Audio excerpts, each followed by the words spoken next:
ആരെങ്കിലും ഉണ്ടെങ്കിൽ അവർക്ക് വേണ്ടി ഒരു ഇൻട്രൊഡക്ഷൻ പറയാൻ, കാരണം അല്ലെങ്കിൽ ഇന്നത്തെ കാര്യങ്ങളൊന്നും മനസ്സിലാവില്ല. അതായത് നമ്മൾ സ്ട്രെസ്സും സ്ട്രെയിൻ, അതായത് സോളിഡിനെ പറ്റിയാണ് പഠിക്കുന്നത്.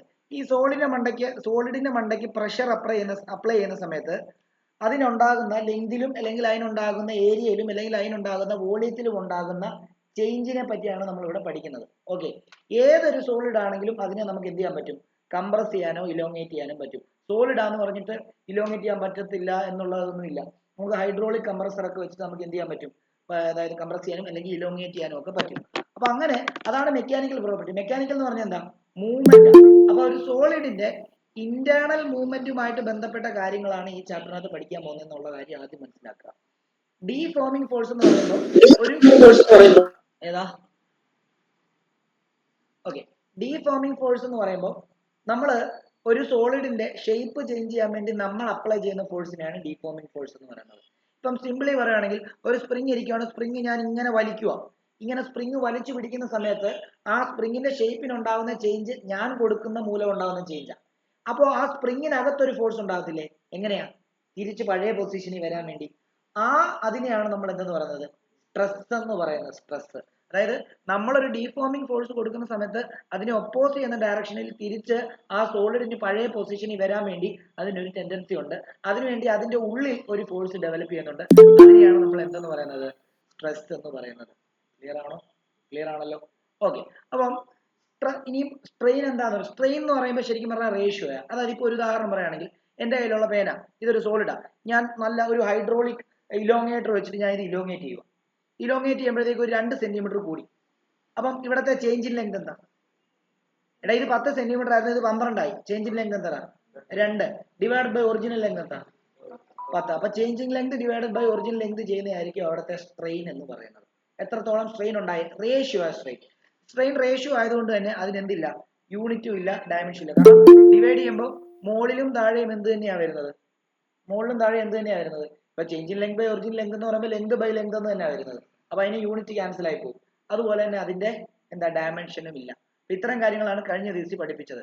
ഇനിയും ഓരോ സ്ട്രെസ്സിനും ഓരോ സ്ട്രെയിൻ ഉണ്ട്. ഇപ്പൊ ഒരു ഉദാഹരണം പറയുകയാണെങ്കിൽ നമ്മൾ ഒരു ഒബ്ജക്റ്റിന്റെ ലെങ്തിൽ ചേഞ്ച് ഉണ്ടാക്കാൻ വേണ്ടി ശ്രമിക്കുകയാണെങ്കിൽ അവിടെ ഉണ്ടാകുന്ന സ്ട്രെസ്സിനെ നമ്മൾ ടെൻസൈൽ സ്ട്രെസ് എന്നോ നോർമൽ സ്ട്രെസ് എന്നോ പറയും. അതിന് കറസ്പോണ്ടിങ് സ്ട്രെയിനെ നമ്മൾ ലോങ്ങിറ്റ്യൂഡിനൽ സ്ട്രെയിൻ എന്ന് പറയും. അല്ലേ? ശരിയല്ലേ? ഇനിയും അതേപോലെ തന്നെ പിന്നെന്താ പഠിപ്പിച്ചത്? ഏതെങ്കിലും ഒരു ഇപ്പം സിമ്പിൾ ആയിട്ട് ഞാനൊരു കാര്യം പറയാം. നിങ്ങളുടെ ബുക്ക് പുതിയത് മേടിക്കുന്ന സമയത്ത് അതിന്റെ എഡ്ജസ് കൃത്യം സ്ട്രെയിറ്റ് ആയിട്ടായിരിക്കും ഇരിക്കുന്നത്. നിങ്ങൾ ശ്രദ്ധിച്ചിട്ടുണ്ടാവും. വേണ്ട, ഇതിന്റെ എഡ്ജ് കണ്ടോ, കൃത്യം സ്ട്രെയിറ്റ് ആയിട്ടായിരിക്കുന്നത് കണ്ടോ, ഇങ്ങനെ. എന്നാൽ കുറെ നാൾ കഴിയുമ്പോഴത്തേക്ക് ഈ ബുക്ക് എന്താ, ഇങ്ങോട്ടേക്ക് ഒരു ചരിവ് കാണും. ശരിയല്ലേ? അത് ഷിയറിംഗ് സ്ട്രെസ് എന്നാണ് പറയാ. ഷിയറിംഗ് സ്ട്രെസ് അവിടെ ഉണ്ടാകുന്ന സ്ട്രെയിനെ നമ്മൾ എന്തെന്ന് പറയും? ഷിയറിംഗ് സ്ട്രെയിൻ എന്നും പറയും. ഓക്കെ ആണല്ലോ? അതേപോലെ തന്നെ വോളിയത്തിൽ ഉണ്ടാകുന്ന, ഇപ്പം ഞാനൊരു ഉദാഹരണം പറയാം. ഒരു ബലൂണിനെ ഞാൻ ആറ്റി വെച്ച് മുക്കുമ്പോൾ ആറ്റിലോട്ട് താഴോട്ട് മുക്കുന്ന സമയത്ത് ബലൂണിന്റെ എല്ലാ ഡയറക്ഷനിലോട്ടും എന്തുണ്ടാവും? പ്രഷർ ഉണ്ടാവും. അതിന്റെ ഭാഗമായിട്ട് ബലൂണിന്റെ വോളിയം എന്ത് ചെയ്യും? ചെറുതാവും. ഓക്കെ, അപ്പൊ ആദ്യം ഒരു വോളിയം ഉണ്ടായിരുന്നു, ഇപ്പൊ ഒരു വോളിയം ഉണ്ട്. അപ്പൊ അത് changing volume divide by original volume ചെയ്യുമ്പോഴത്തേക്കും അതിന്റെ വോളിയം സ്ട്രെയിൻ നമുക്ക് കിട്ടും. അപ്പം വോളിയം സ്ട്രെസ്, അപ്പം ബലൂൺ എന്തിനാ ശ്രമിക്കുന്നത്? ഞാൻ ഇതിനകത്തോട്ട് മുക്കുന്ന സമയത്ത് ബലൂൺ എന്തിനു ശ്രമിക്കും? ബലൂൺ തിരിച്ച് വലുതാവാൻ വേണ്ടി ശ്രമിക്കും. അതാണ് അതിന്റെ ഹൈഡ്രോളിക് സ്ട്രെസ് എന്ന് പറയുന്നത്, അല്ലെ വോളിയം സ്ട്രെസ് എന്നും പറയും. അപ്പൊ ഇതിനെ പറ്റി ഡീറ്റെയിൽ ആയിട്ട് പഠിക്കുക എന്നുള്ളതാണ് ഇന്നത്തെ കാര്യം. ടെൻസൈൽ സ്ട്രെസ്സും ലോങ്ങിറ്റ്യൂഡിനൽ സ്ട്രെയിനും, അതേപോലെ തന്നെ ഷിയറിംഗ് സ്ട്രെസ്സും ഷിയറിംഗ് സ്ട്രെയിനും, അതേപോലെ ഹൈഡ്രോളിക് സ്ട്രെസ്സും വോളിയം സ്ട്രെയിനും എന്നുള്ള കാര്യമാണ് നമ്മൾ പഠിക്കാനായിട്ട് പോകുന്നത്. അപ്പം സബ്ഹെഡിങ് ആയിട്ട് എഴുതിക്കോ.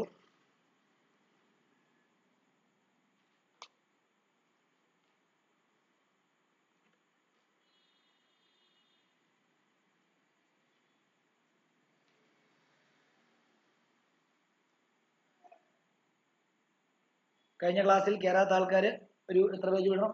3 4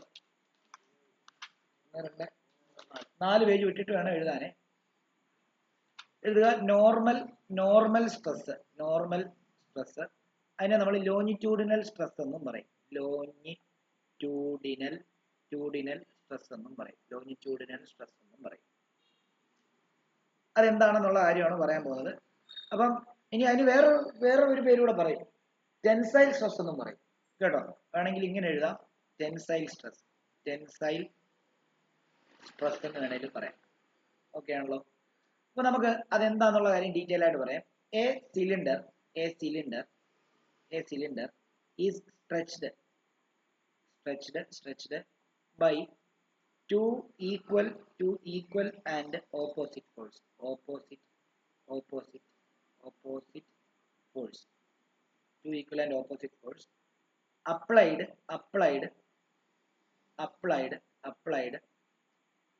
normal to its end.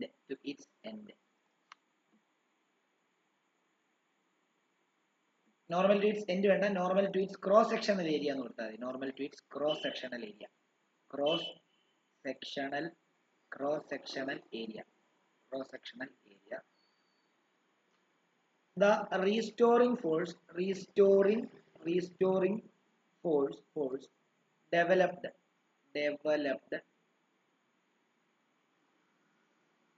per unit area.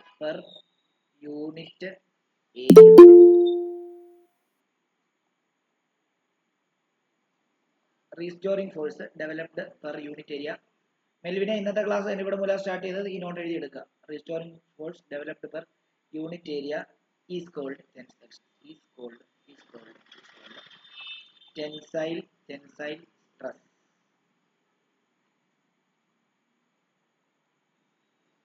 അപ്പം സിമ്പിൾ ആയിട്ട് പറയുകയാണെങ്കിൽ ഞാൻ ഒരു എൽ ലെങ്തിലുള്ള ഏതെങ്കിലും ഒരു ഒബ്ജക്റ്റ് എടുക്കുന്നു. ശ്രദ്ധിച്ചോണം. ഇതിനെ ഞാൻ ഇവിടെ ഇങ്ങോട്ടും ഫോഴ്സ് കൊടുക്കുന്നു. Equal and opposite force. അതിന്റെ ഭാഗമായിട്ട് എന്ത് ചെയ്യും?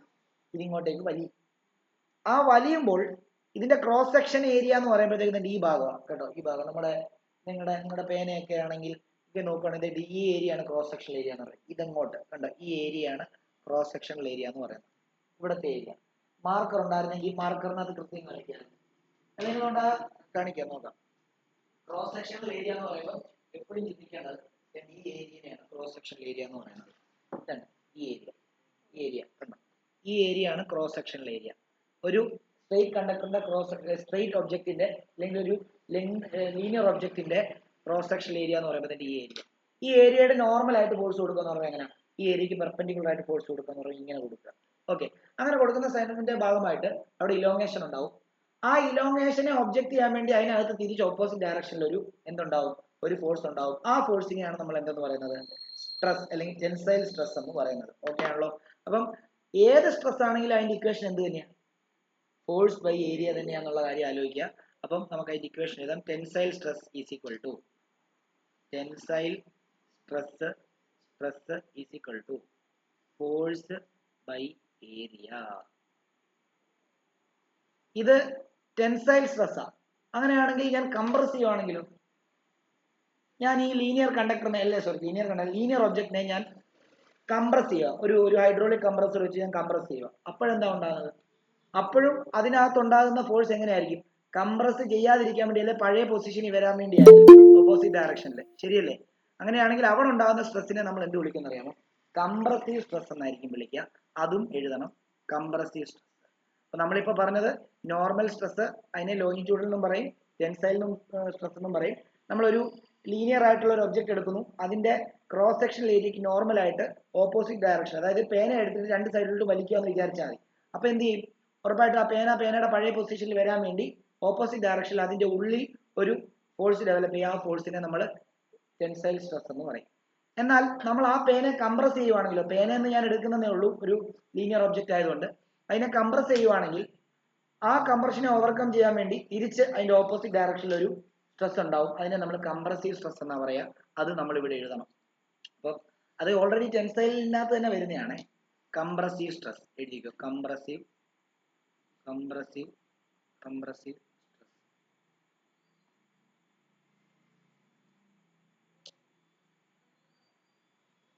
If the cylinder is compressed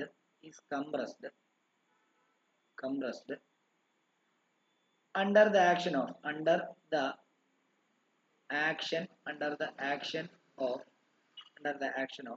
applied force,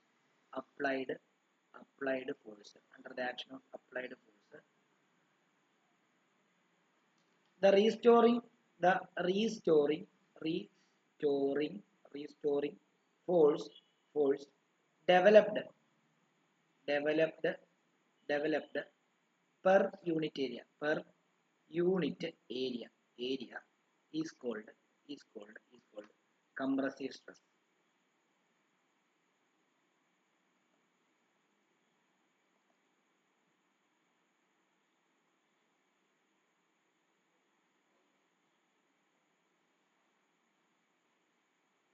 ഇനിയും ഈ കംപ്രസീവ് സ്ട്രെസ്സിനും അല്ലെങ്കിൽ ഈ ടെൻസൈൽ സ്ട്രെസ്സിനും കറസ്പോണ്ടിങ് ആയിട്ടുള്ള സ്ട്രെയിൻ എന്താ? അതിനെന്താ പറയാ? ലോങ്ങിറ്റ്യൂഡിനൽ സ്ട്രെയിൻ എന്നാ പറയാ അല്ലേ? അപ്പൊ അടുത്ത ഹെഡിങ് അതാണ്, ലോങ്ങിറ്റ്യൂഡിനൽ സ്ട്രെയിൻ.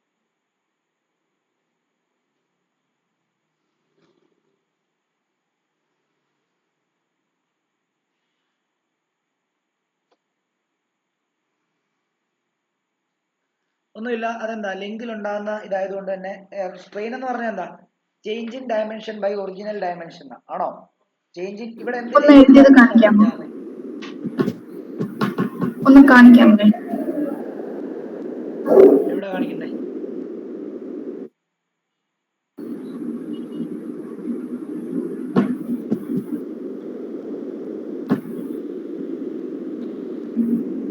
ഓക്കെ, അപ്പം ഇവിടെ ലോങ്ങിറ്റ്യൂഡിനൽ സ്ട്രെയിൻ എന്ന് പറഞ്ഞാൽ എന്താ? നമ്മൾ ഇപ്പോൾ ഒരു സിമ്പിൾ ആയിട്ട് പറയുകയാണെങ്കിൽ ഒരു ലീനിയർ ആയിട്ടുള്ള ഒരു ഒബ്ജക്റ്റ് രണ്ട് സൈഡിലോട്ടും ഇങ്ങോട്ടും ഞാൻ ഫോഴ്സ് കൊടുത്തിരിക്കുകയാണ്. അപ്പോൾ ഓട്ടോമാറ്റിക്കലി ഇത് എന്തായിട്ട് മാറും? ഇതിന്റെ ലെങ്ത് ഇങ്ങനെയായിട്ട് മാറും. ഓക്കെ, ഇത് 10 സെന്റിമീറ്റർ ആയിരുന്നു, ഇതിപ്പോൾ 12 ആയി. എത്ര സെന്റിമീറ്റർ കൂടി? 2 അല്ലേ? 2 സെന്റിമീറ്റർ ഇവിടെ കൂടി ആണല്ലോ. അപ്പോൾ ഇവിടുത്തെ സ്ട്രെയിൻ എന്താ? Change in dimension by original dimension. ഇവിടെ എന്ത് ഡയമെൻഷനിലാണ് വ്യത്യാസം ഉണ്ടായത്? ലെങ്തിലാണ്. അപ്പോൾ ഇവിടുത്തെ ഇക്വേഷൻ എന്ത് എഴുതണം? Changing length divided by original length എന്ന് എഴുതണം അല്ലേ? അപ്പോൾ നമുക്ക് ഇങ്ങനെ എഴുതാം, ലോങ്ങിറ്റ്യൂഡിനൽ സ്ട്രെയിൻ എന്ന് പറയുമ്പോഴത്തേക്കും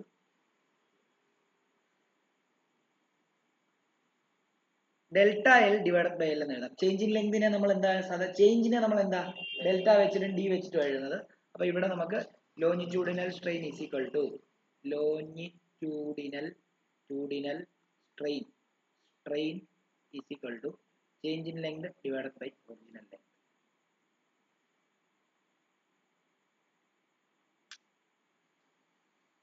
ഇത്ര മതി, വേറെ ഒന്നും ഇതിനെ പറ്റി പഠിക്കണ്ട.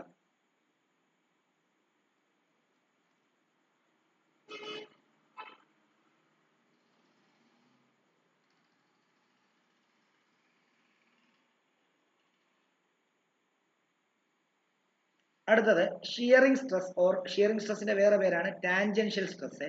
അതും എഴുതാം. Shearing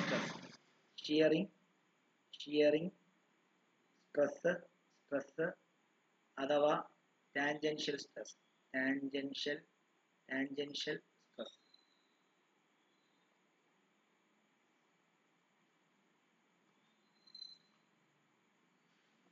When a deforming force act tangentially to the surface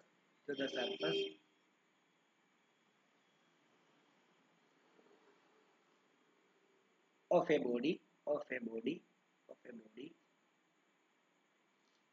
it produces change in the shape of a body. Shape of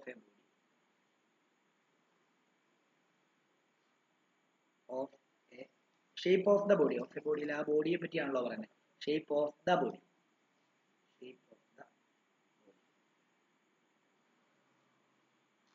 Without any change in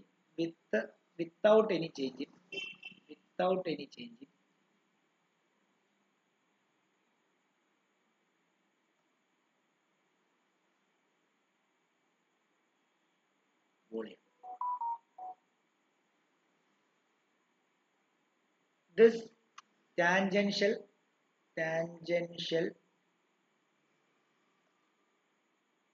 force acting per unit area of cross section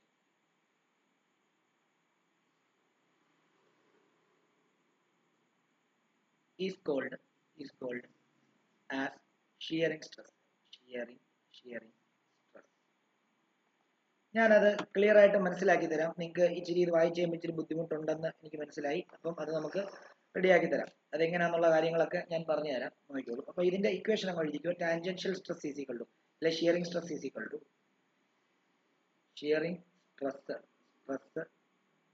to force by area. അതും എന്ത് തന്നെയാ?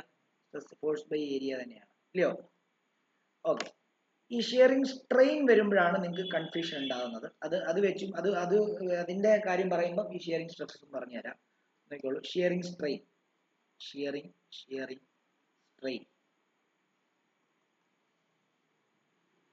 നോക്കിക്കോണേ. ഇതൊരു, അല്ലെങ്കിൽ നിങ്ങളുടെ book വെച്ചിട്ട് പറഞ്ഞുതരാം. നിങ്ങൾ പടം വരയ്ക്കേണ്ട, ഞാൻ ആദ്യം ബുക്ക് വെച്ചിട്ട് എക്സാമ്പിൾ പറയാം. നിങ്ങളുടെ ഒരു ബുക്കിന്റെ ആ ബൈൻഡ് ചെയ്ത ഭാഗം ഇങ്ങനെയാണല്ലോ ഇരിക്കുന്നത്, ആണോ? പേജസ് എല്ലാം തന്നെ ഇങ്ങനെയായിരിക്കും ഇരിക്കുന്നത്, അല്ലേ? ഇതെല്ലാം പേജസ് ആണെന്ന് വിചാരിക്കുക. അടച്ചു വെച്ചിരിക്കുക ബുക്ക്. അപ്പൊ ഇങ്ങനെയല്ലേ ഇരിക്കുന്നേ, ആണോടെ? ഇങ്ങനെയാണ് ഇരിക്കുന്നത്. ഇത് കൃത്യം എങ്ങനെയാണ്? ഇത് കൃത്യം പുതിയ ബുക്കാണെങ്കിൽ ഇത് കൃത്യം എന്താ കണ്ടോ, ഇങ്ങനെ ഇരിക്കും, ശരിയല്ലേ? നേരെ ഇരിക്കും. എന്നാൽ നിങ്ങൾ ടാൻജൻഷ്യൽ എന്ന് പറയുമ്പോഴത്തേക്കും ഈ ബുക്കിന്റെ മണ്ടയ്ക്ക് കൈ വെച്ച് ഇങ്ങനെ ഒരു ഫോഴ്സ് ഇങ്ങോട്ട്, ഇതാണ് ടാൻജൻഷ്യൽ എന്ന് പറയുന്നത്. സർക്കിളിന്റെ ടാൻജന്റ് എന്ന് പറഞ്ഞാൽ എന്താ? സർക്കിളിന്റെ ടാൻജന്റ് എന്ന് പറയുമ്പോൾ ഇതാണ്. അപ്പൊ ബുക്കിന്റെ ടാൻജന്റ് എന്ന് പറയുമ്പോൾ ബുക്കിന്റെ സർക്കിൾ തന്നെ ഇങ്ങനെ ഈ ഡയറക്ഷനിൽ നിങ്ങൾ ഒരു ഫോഴ്സ് കൊടുത്തു കഴിഞ്ഞാൽ ഈ ബുക്ക് എങ്ങനെ ആവും എന്നറിയാമോ? ഈ ബുക്ക് വേണ്ട ഇങ്ങനെ ചരി, അതായത് ഈ ബുക്ക് വേണ്ട ഇങ്ങനെ, ഈ പടം തന്നെ വരച്ച് കാണിക്കാം. ഈ ബുക്ക് ഇത്രയും വോളിയം തന്നെ ആയിരിക്കും, പക്ഷെ ബുക്ക് തന്നെ ഇങ്ങനെ ചരി കാണിക്കാം.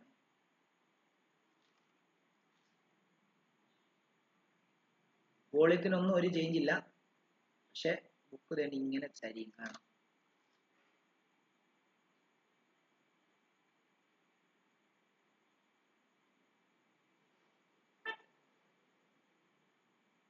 കുറെ നാള് നിങ്ങൾ ഉപയോഗിച്ച ബുക്കിന്റെ അറ്റമൊക്കെ നോക്കിയാൽ ആ ബുക്ക് തന്നെ ഇങ്ങനെ ആയിരിക്കും, ആണോ? അല്ലേ? ഇപ്പൊ തന്നെ ഏകദേശം ആയി കാണും, ഇല്ലയോ? വേണ്ടായി.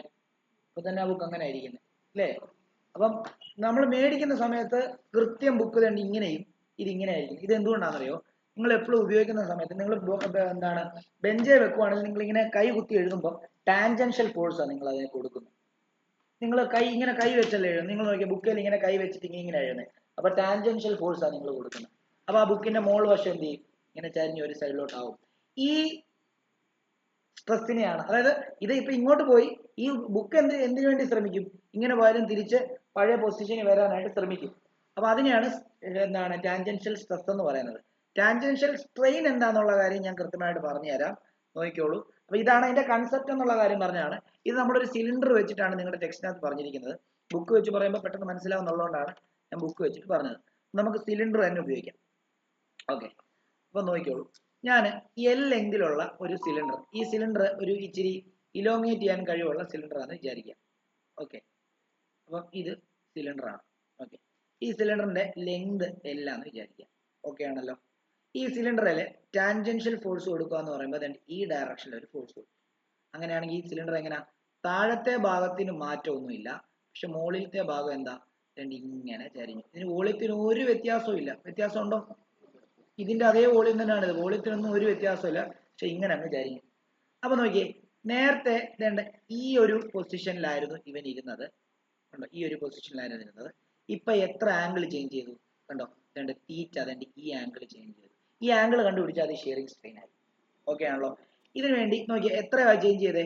ഇവിടെ ഒന്ന് ഇത്രയും ചേഞ്ച് ചെയ്തു, അതായത് ഡെൽറ്റ എക്സ് നീളം ചേഞ്ച് ചെയ്തു എന്ന് വിചാരിക്കുക. ലെങ്ത് എന്ത് തന്നെയാ? ഇങ്ങോട്ട് പോയാലും ഇതിന്റെ ലെങ്ത് എന്ത് തന്നെയാ? എല്ല് തന്നെ അല്ലയോ? ശരിയല്ലേ? എല്ല് തന്നെ. പറഞ്ഞോ, കേട്ടില്ല.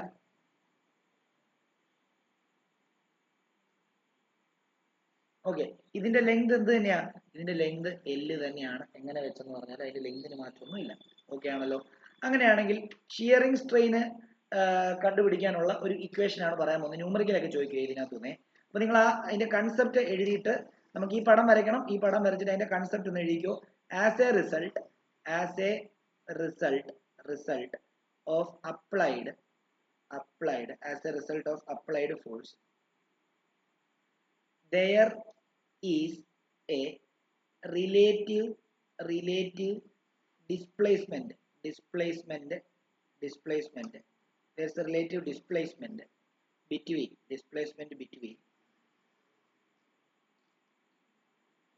the opposite faces of cylinder, between the opposite faces of cylinder.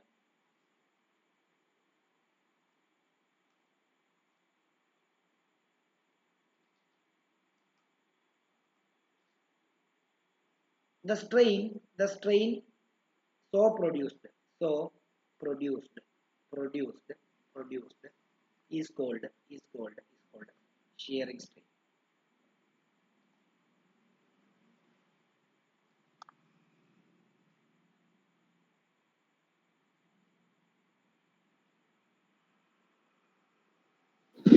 Sir, displaced between the. As a result of applied force, there is a relative displacement between the opposite faces of cylinder. ഇപ്പൊ ഇവിടെ കണ്ടോ, ഇവിടെ displacement ഇല്ല, പക്ഷേ ഇതിന്റെ opposite face കണ്ട് ഇവിടെ വന്നു, ഇത്രയും ഡിസ്പ്ലേസ് ആയി. Okay, sir.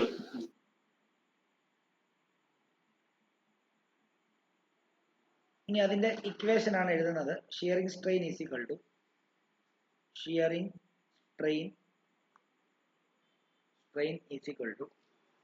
Relative displacement. ഇത് change in dimension by original dimension എന്ന് പറഞ്ഞ രീതിയിലല്ല എഴുതുന്നത്.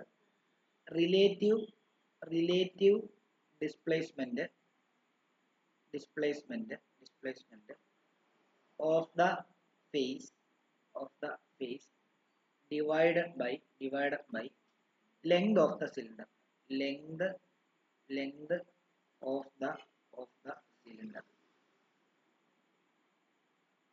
എന്ന് പറഞ്ഞു കഴിഞ്ഞാൽ സിമ്പിൾ ആയിട്ട് പറയുകയാണെങ്കിൽ ഡെൽറ്റ എക്സ് ആണ് relative displacement, divide by length എന്ന് പറയുമ്പോൾ എൽ ആണ്. അപ്പൊ delta X divide by L ചെയ്ത് കഴിഞ്ഞാൽ നമുക്ക് എന്ത് കിട്ടും? ഷിയറിംഗ് സ്ട്രെയിൻ കിട്ടും എന്നുള്ള കാര്യം മനസ്സിലാക്കാം. അതായത് അതെന്താണെന്നറിയാമോ? സിമ്പിൾ ആയിട്ട് പറയുകയാണെങ്കിൽ ഈ ടാൻ തീറ്റ കണ്ടുപിടിച്ചാൽ മതി എന്നാണ്. അതെന്താ ടാൻ തീറ്റ ആയത്? ടാൻ തീറ്റയുടെ ഇക്വേഷൻ എന്താ? ഇതിന്റെ ഓപ്പോസിറ്റ് സൈഡ് എന്താ? ഈ തീറ്റയുടെ ഓപ്പോസിറ്റ് സൈഡ് എന്താ? എക്സ്. അഡ്ജസന്റ് സൈഡ് എന്ന് പറയുമ്പോൾ ആദ്യം ഉണ്ടായിരുന്ന ലെങ്ത് അല്ലേ, ഓപ്പോസിറ്റ് ബൈ അഡ്ജസന്റ് ചെയ്യുമ്പോൾ നമുക്ക് എന്താ കിട്ടുന്നത്? ടാൻ ആയിട്ടുന്നത്. അപ്പം നിങ്ങൾക്ക് ടാൻ തീറ്റ ഷിയറിംഗ് സ്ട്രെസ് കണ്ടുപിടിക്കാൻ വേണ്ടി എന്ത് ചെയ്താൽ മതി? ടാൻ തീറ്റ കണ്ടുപിടിച്ചാൽ നിങ്ങൾക്ക് ഷിയറിംഗ് സ്ട്രെസ് കിട്ടുമെന്ന് അർത്ഥം. ഓക്കെ ആണല്ലോ? എന്നിട്ട് ഈ തീറ്റനെ ഷിയർ ആംഗിൾ എന്നും പറയും. അത് പരീക്ഷയ്ക്ക് പ്രാവശ്യം ചോദിച്ചായിരുന്നു. എന്താണ് വാട്ട് ഈസ് ഷിയർ ആംഗിൾ എന്ന് പറഞ്ഞ് ചോദിച്ചായിരുന്നേ. അതും കൂടെ ഞാൻ എഴുതുക. Where theta is the shear angle.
അപ്പം അടുത്തത് ഹൈഡ്രോളിക് സ്ട്രെസ് അഥവാ ബൾക്ക് സ്ട്രെസ് എന്ന് പറയും. അടുത്ത ഹെഡിങ് ഹൈഡ്രോളിക് സ്ട്രെസ്. ഇപ്പൊ ഇന്ന് എഴുതിയ എത്ര പേജാണ്? 3 പേജ്. ഇന്നിപ്പോ പഠിപ്പിച്ചത് 3 പേജ് ഉണ്ട്. അപ്പൊ ഇപ്പൊ ആരാ കയറിയത്? അദ്ദേഹം 3 പേജ് വിട്ടിട്ട് അടുത്ത എഴുതുക കേട്ടോ. Hydraulic or bulk stress.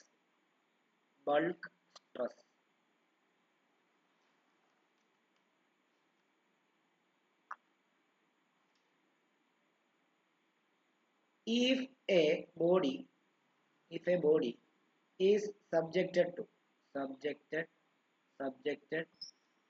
to a uniform subjected to a uniform force from all side then the corresponding stress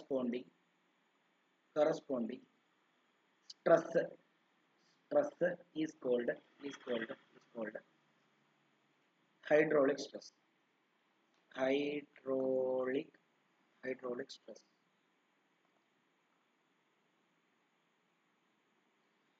അല്ലെ ബൾക്ക് സ്ട്രെസ് എന്ന് പറയാം. അപ്പം ഹൈഡ്രോളിക് സ്ട്രെസ്സിന്റെ ഇക്വേഷൻ അത് എന്ത് തന്നെയാണ്? ഫോഴ്സ് ബൈ യൂണിറ്റ് ഏരിയ തന്നെയാണ്. സ്ട്രെസ് ഏത് വന്നാലും എന്താ? ഫോഴ്സ് ബൈ ഏരിയ ആണ്. Bulk stress is equal to force by area F by A. ഈ ബൾക്ക് സ്ട്രെസ്സിന് അല്ലെങ്കിൽ ഈ പറഞ്ഞ പോലെ തന്നെ ഹൈഡ്രോളിക് സ്ട്രെസ്സിന്റെ കറസ്പോണ്ടിങ് ആയിട്ടുള്ള സ്ട്രെയിൻ ആണ് നമ്മൾ വോളിയം സ്ട്രെയിൻ എന്ന് പറയുന്നത്. അപ്പൊ അടുത്ത ഹെഡിങ് വോളിയം സ്ട്രെയിൻ ആണ്. ഇതെന്താണെന്ന് അറിയാം, ഞാൻ നേരത്തെ പറഞ്ഞ പോലെ തന്നെ ഒരു ഒബ്ജക്റ്റിനെ എല്ലാ ഡയറക്ഷനിൽ നിന്നും ഒരേ ഫോഴ്സ് കൊടുത്തു കഴിഞ്ഞാൽ അതെന്ത് ചെയ്യും? അതിന്റെ വോളിയത്തിൽ ചേഞ്ച് ഉണ്ടാവും അല്ലേ?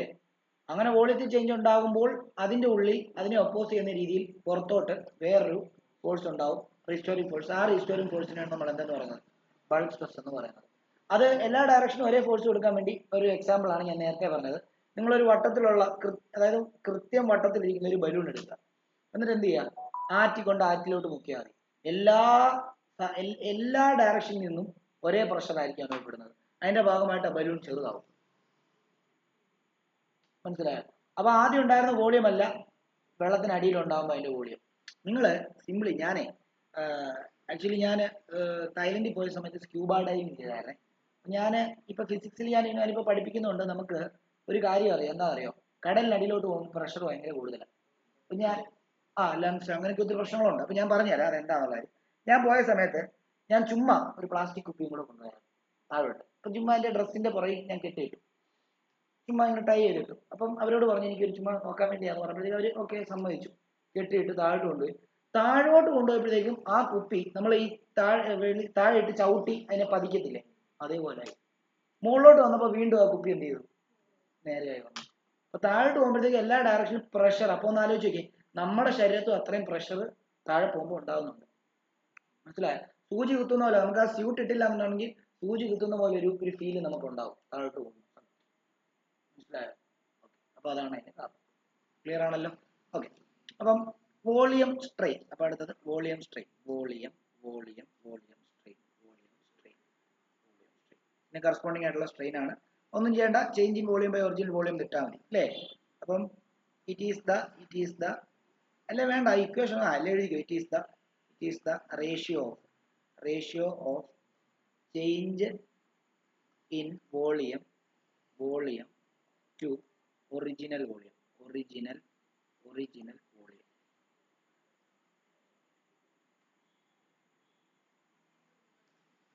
അപ്പൊ അത് ഞാൻ പറഞ്ഞ ഒരു ബലൂൺ കൺസിഡർ ചെയ്യുന്നു. ഈ ബലൂണിന്റെ എല്ലാ ഡയറക്ഷനിലും ഒരേപോലെ പ്രഷർ, അതായത് ആറ്റിക്കൊണ്ട് മുക്കിയാൽ മതി, അല്ലെ കടലിൽ കൊണ്ട് മുക്കിയാൽ മതി. അപ്പോൾ എല്ലാ ഡയറക്ഷനിലും ഒരു പ്രഷർ വന്നപ്പോഴത്തേക്കും ഇത് തന്നെ ഇങ്ങനെയായി മാറി. എത്രയാ ചേഞ്ച് ആയത്? ആദ്യം ഉണ്ടായിരുന്ന വോളിയം വി ആയിരുന്നു. ഇപ്പം എത്ര വോളിയം കുറഞ്ഞു? ഡെൽറ്റ വി കുറഞ്ഞു. അതായത് ഇപ്പൊ ഈ ഭാഗത്തെ വോളിയം എന്ന് പറഞ്ഞു കഴിഞ്ഞാൽ ഇത്രയും കുറഞ്ഞ വോളിയം ഡെൽറ്റ വി ആണ്. ഇപ്പൊ എത്രയേ ഉള്ളൂ വോളിയം? ഇപ്പൊ അതുകൊണ്ട് ഇത്രയുമേ ഉള്ളൂ വോളിയം. ആദ്യം ഉണ്ടായിരുന്ന വോളിയം എത്രയായിരുന്നു? ആദ്യം ഉണ്ടായിരുന്ന വോളിയം ഇത്രയായിരുന്നു. ഇപ്പം എത്രയും വോളിയം കുറഞ്ഞു? ഇത്രയും വോളിയം കുറഞ്ഞ് ഇപ്പൊ എന്തായിട്ട് മാറി? ഇപ്പൊ ആ ഒബ്ജക്റ്റ് ഇത്രമേ ഉള്ളൂ. ഓക്കെ. അപ്പം നമുക്ക് എന്ത് ചെയ്താൽ മതി? ഇത് കണ്ടുപിടിക്കാൻ വേണ്ടി നമുക്ക് എന്ത് ചെയ്താൽ മതി? Volume strain is equal to എന്ത് ചെയ്താൽ മതി? Change in volume divided by original volume, delta V divide by V.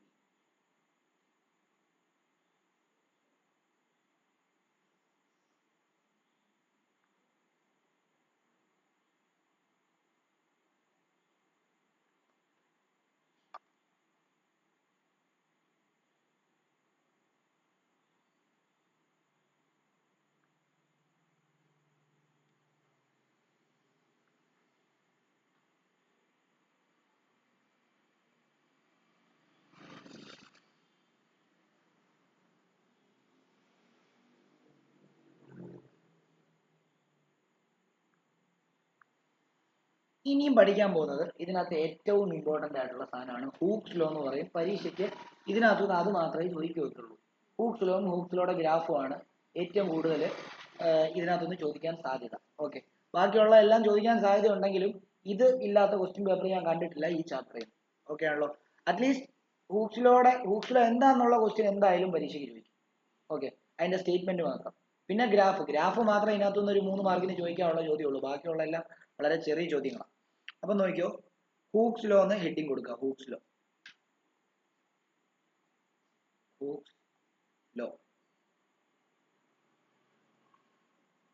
വളരെ ഇമ്പോർട്ടന്റ് ആണ്, കൃത്യമായിട്ട് മനസ്സിലാക്കണം, അല്ലെങ്കിൽ ഇനി അങ്ങോട്ടുള്ള കാര്യങ്ങൾ ബുദ്ധിമുട്ടായിരിക്കും മനസ്സിലാക്കാൻ. Within elastic limit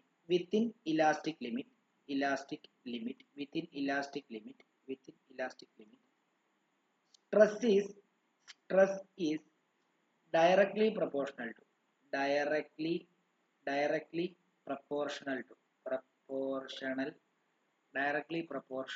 to strain.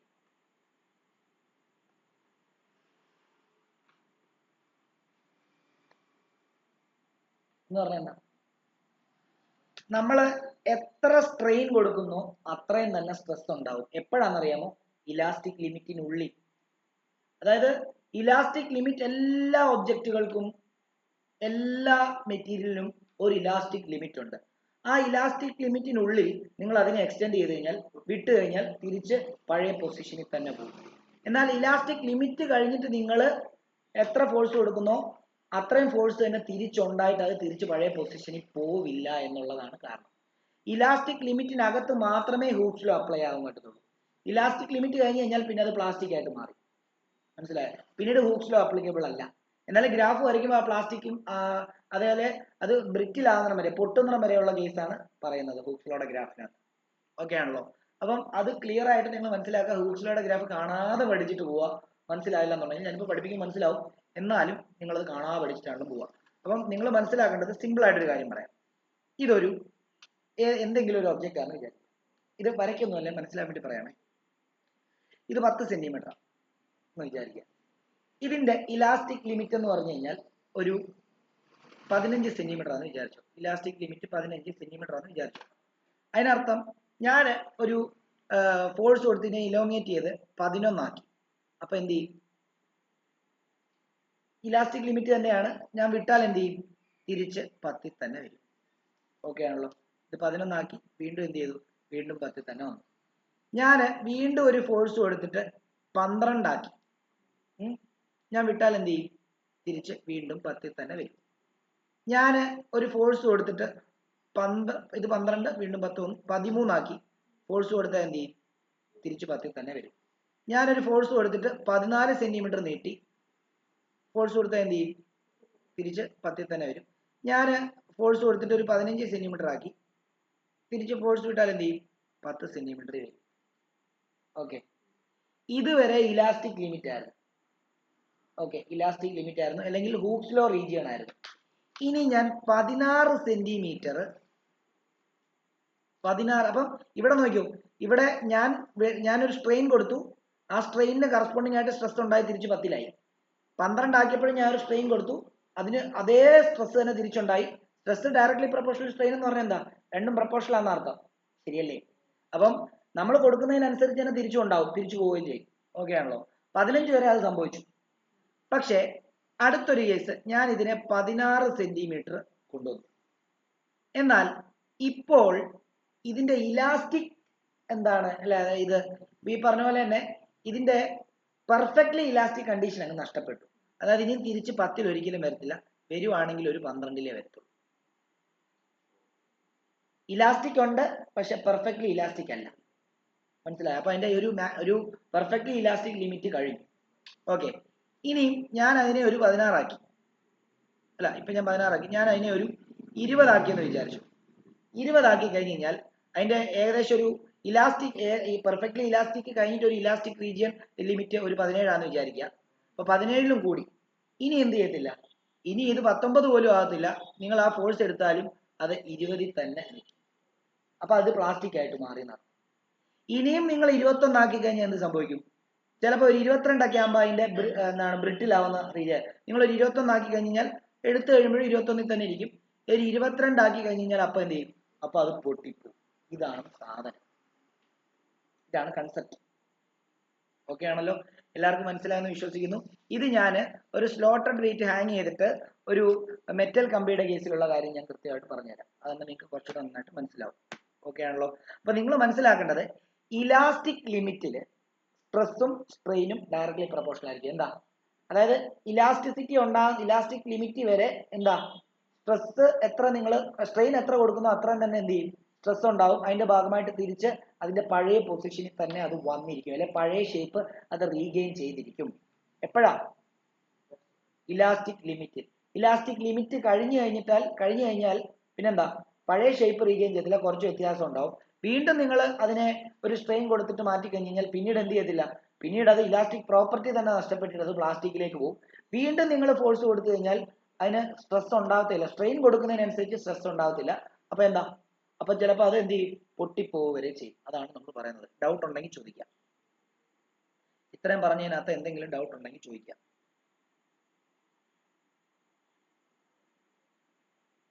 Okay, നമുക്ക് ഇത് കഴിഞ്ഞിട്ട് ഇതിന്റെ ഒരു ഇക്വേഷനും കൂടെ എഴുതിക്കോളൂ. സ്ട്രെസ് ഡയറക്ട്ലി പ്രൊപ്പോർഷണൽ ടു എന്തായിരിക്കും, സ്ട്രെയിൻ ആണെന്നാണ് പറയുന്നത്. അപ്പൊ നമുക്കറിയാം പ്രൊപ്പോർഷണൽ സൈൻ മാറ്റി ഒരു ഈക്വൽ ടു ആക്കണമെങ്കിൽ നമ്മളൊരു കോൺസ്റ്റന്റ് ഇട്ട് മൾട്ടിപ്ലൈ ആണ്, ശരിയല്ലേ? അപ്പൊ നമുക്ക് stress is equal to constant into strain എന്നാക്കാം. ആണോ? അല്ലെങ്കിൽ സിംപ്ലി പറയാം stress by strain is equal to a constant എന്ന് എഴുതാം. ആണോ? ആണ്. This constant is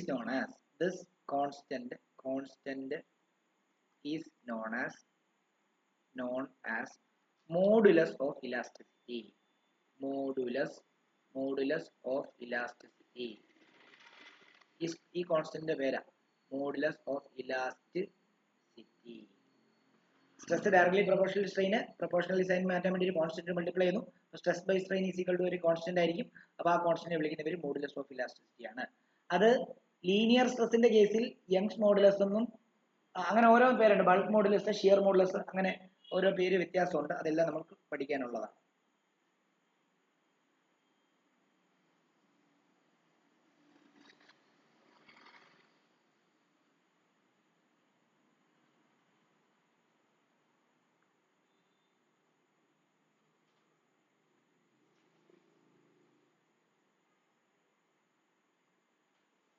ഓക്കെ, അപ്പൊ അടുത്ത heading stress strain curve four A metallic wire. Heading stress strain curve four A metallic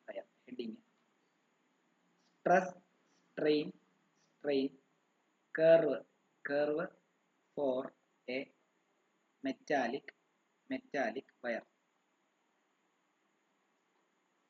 ഇതാണ് പരീക്ഷയ്ക്ക് ചോദിക്കുന്ന 3 മാർക്കിന്റെ ഒരു ഇതിനകത്ത് നിന്ന് ചോദിക്കുന്ന ഒരു എസ്സേ പോലത്തെ ക്വസ്റ്റ്യൻ.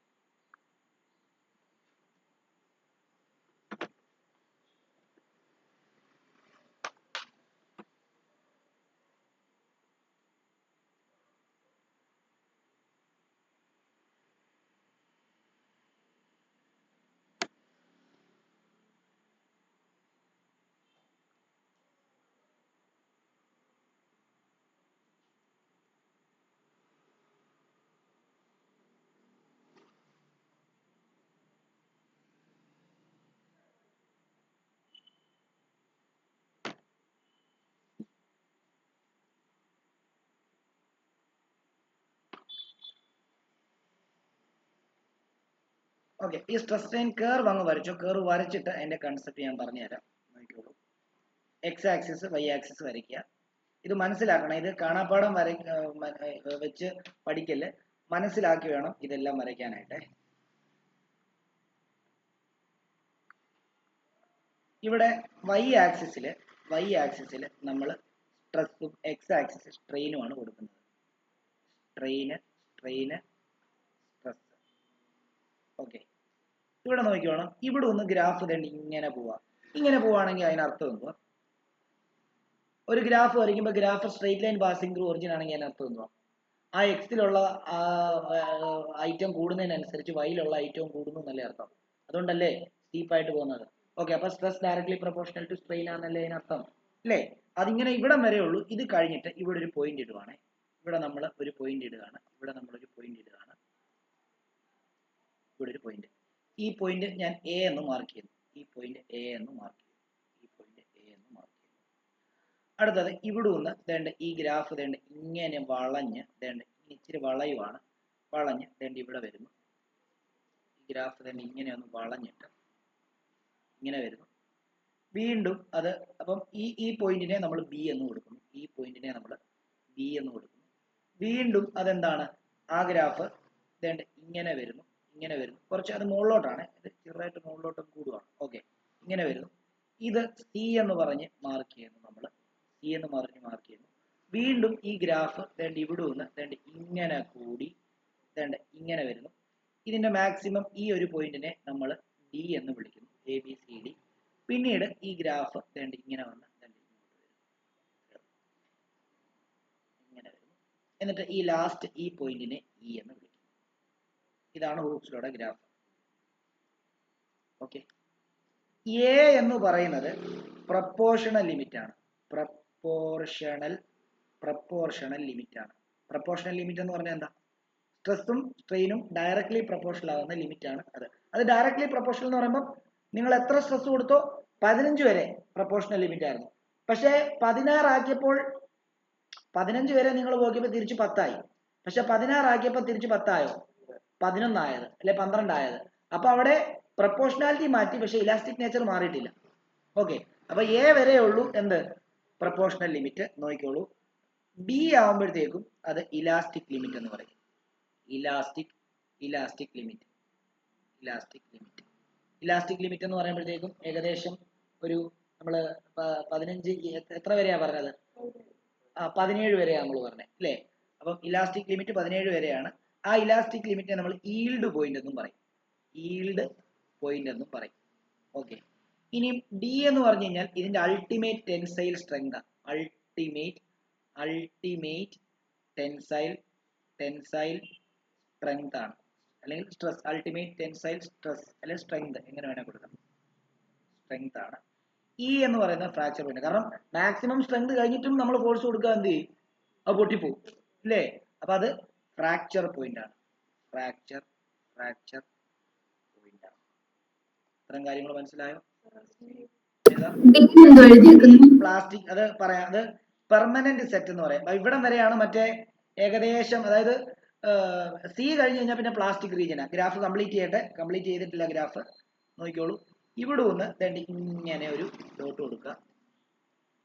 ഇവിടെ ഒന്ന് ഇങ്ങനെ ഒരു ഡോട്ട് കൊടുക്കുക. ഇത് ഇവിടോട്ട് വരിക. അതായത് എ വരെ ഉള്ളൂ പോയ പൊസിഷനിൽ തിരിച്ചു വരുന്നത്. സി വരെ ആയിക്കഴിഞ്ഞാൽ പിന്നെ തിരിച്ചു വരത്തില്ല, വേറെ ഇതായിരിക്കും. അതായത് നമ്മൾ 17 വരെ കൊണ്ടുപോയി കഴിഞ്ഞാൽ പിന്നെ തിരിച്ച് 10ലേക്ക് വരുമോ? ഇല്ല, 12 അങ്ങനെയൊക്കെ ആയിരിക്കും വരുന്നത്. അതുകൊണ്ടാണ് ഇതിന്റെ ഈ വഴി വരുന്നത്. ഇത് കഴിഞ്ഞാൽ പിന്നെ പ്ലാസ്റ്റിക് റീജിയൻ. ഓക്കെ ആണല്ലോ? ഓക്കെ, ഇനി അടുത്തത് ഗ്രാഫ് കംപ്ലീറ്റ് ചെയ്തില്ല, ഗ്രാഫ് പറഞ്ഞു തരാം. നോക്കിക്കോളൂ, ഈ ബി എന്ന് പറയുന്ന ഈ പോയിന്റിനെ നമ്മൾ, ഈ ഗ്രാഫ് കുറച്ചുകൂടെ നീട്ടി മുകളിലോട്ട് വരയ്ക്കണം. ബി എന്ന് പറയുന്ന ഈ പോയിന്റിനെ നമ്മൾ, ഈ ബിക്ക് കറസ്പോണ്ടിങ് ആയിട്ടുള്ള സ്ട്രെസ്സിനെ നമ്മൾ എസ് വൈ എന്ന് നോട്ട് ചെയ്യുക. അതേപോലെ തന്നെ ഡിക്ക് കറസ്പോണ്ടിങ് ആയിട്ടുള്ള സ്ട്രെസ്സിനെ നമ്മൾ എസ് യു എന്നും ഡിനോട്ട് ചെയ്യാം, മാർക്ക് ചെയ്യാം. പറഞ്ഞു തരാം എന്താണെന്നുള്ളത്. എന്നിട്ട് ഈ ഭാഗത്തായിരിക്കും ഇലാസ്റ്റിക് ബിഹേവിയർ കാണിക്കുന്നത്. കണ്ടോ, ഈ ഭാഗത്തായിരിക്കും ഇലാസ്റ്റിക് ബിഹേവിയർ. ഈ ഭാഗത്ത് എന്ന് പറയുമ്പോഴത്തേക്കും ഇവിടെ തൊട്ട് ഈ ബി വരെ എടുക്കാമേ. ബി വരെ ഇലാസ്റ്റിക് ബിഹേവിയർ കാണിക്കും. അപ്പൊ ഇങ്ങനെ കൊടുത്താൽ മതി. ഈ ഭാഗത്ത് ഇലാസ്റ്റിക് ബിഹേവിയർ കാണിക്കും.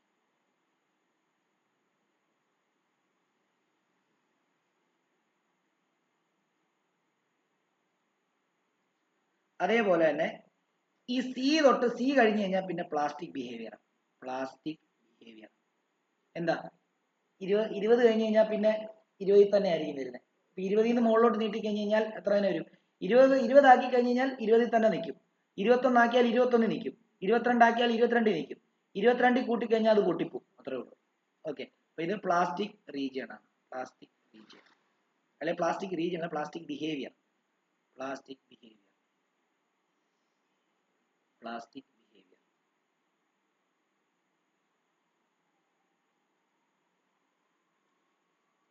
മാർക്ക് ചെയ്യണം.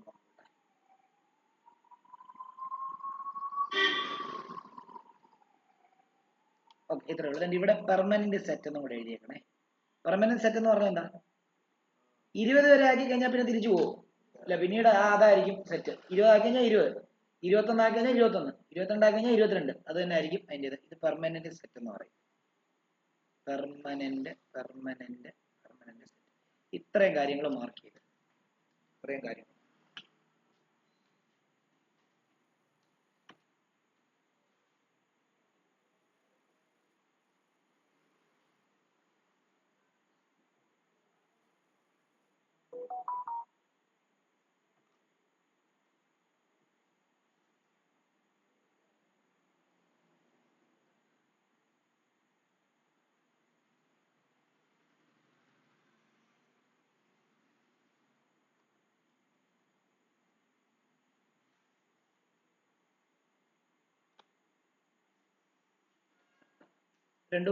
ഒരു കാര്യം, ഒ ബി എന്ന് എഴുതിയിട്ട് ഇത് ഓന്ന് കൊടുക്കണേ. ഇത് ഓന്ന് കൊടുക്കണം.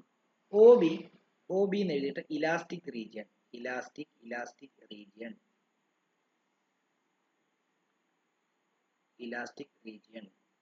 പിന്നെ ബി ഡി എന്ന് പറയുന്നത് പ്ലാസ്റ്റിക് റീജിയൻ ആണ്. ബി തൊട്ട് ഡി വരെ ബി ഡി എന്ന് പറയുന്നത് പ്ലാസ്റ്റിക് റീജിയൻ.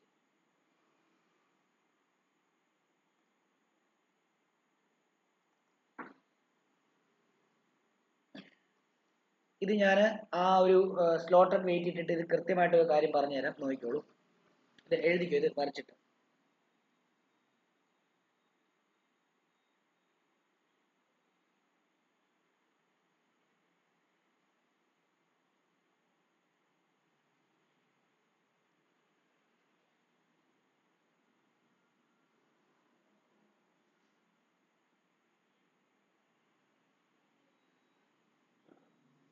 ഇവിടെ നിങ്ങൾ ഇതും കൂടെ ഇതൊന്ന് നോക്കാമോ? ഇത് നോക്കിയിട്ട് ഒന്ന് വരച്ചേര്. ഇവിടെ എല്ലാവരും ശ്രദ്ധിച്ച്. ഞാൻ അതും കൂടെ, അല്ലെങ്കിൽ ഈ റെക്കോർഡ് ക്ലാസ് വലുതായി പോകും. അതുകൂടെ ഉള്ളൂ എന്ന് പഠിപ്പിക്കുന്നത്. ഞാൻ ഒരു മെറ്റാലിക് വയർ എടുക്കുകയാണ്. അത് ഈ ഒരു റിജിഡ് സപ്പോർട്ടയിൽ ഞാനിങ്ങനെ ഹാങ് ചെയ്തിട്ടിരിക്കുകയാണ്. ഇതിനറ്റത്തോട്ട് ഇതിപ്പം 5 സെന്റിമീറ്റർ ആണെന്ന് വിചാരിക്കുക. ഓക്കെ, ശ്രദ്ധിക്കണേ. ഇതിനറ്റത്ത് ഞാനൊരു 50 ഗ്രാം വെയിറ്റ് തൂക്കിയിട്ടു. ഓക്കെ, അപ്പം ഇത് എത്രയായിട്ട് മാറിയെന്ന് വിചാരിക്കുക. കുറച്ചുകൂടെ ലെങ്ത് കൂടി. ഇത് ഇപ്പം 6 സെന്റിമീറ്റർ ആയെന്ന് വിചാരിക്കുക.